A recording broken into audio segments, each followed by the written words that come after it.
Santa Maria del Naranco és una de les joies més pures i sorprenents de l'art preromànic europeu i, sens dubte, el cim de l'arquitectura asturiana del segle IX.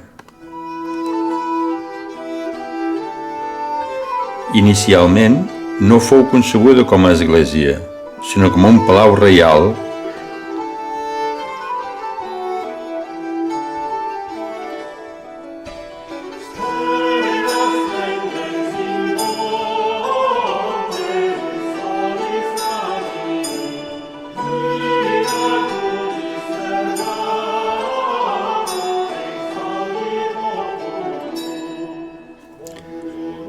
formava part d'un conjunt més ampli amb altres edificis dels quals només queden restes arqueològiques.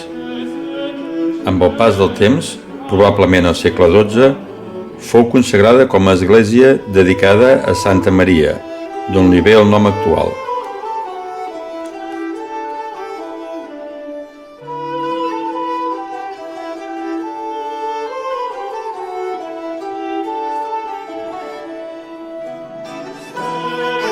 L'edifici és rectangular, uns 20 metres de llarg per 6 d'ample, i s'alça sobre dues plantes, inferior i superior, connectades per una escala exterior originalment coberta. La planta inferior és més aviat funcional, destinada probablement a magatzems o dependències de serveis. La planta superior, en canvi, és el veritable espai noble. Es tracta d'una gran sala rectangular coberta amb volta de cona contínua i reforçada per arcs faixons sobre pilastres adossades.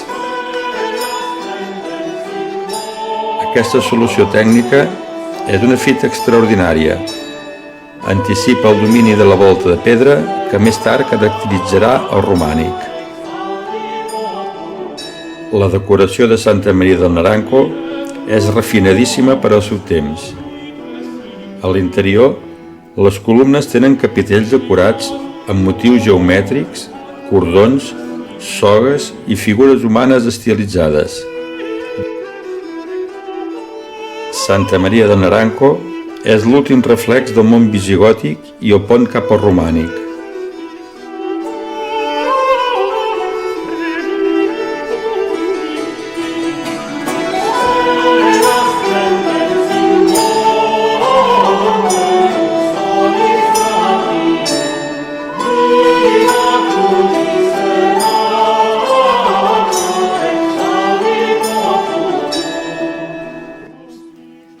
Sant Miquel de Lillo forma part del conjunt palatí del rei Remir I d'Astúries, juntament amb el veí palau de Santa Maria del Naranco. L'església va ser consagrada cap a l'any 848 i estava dedicada a Sant Miquel Arcàngel,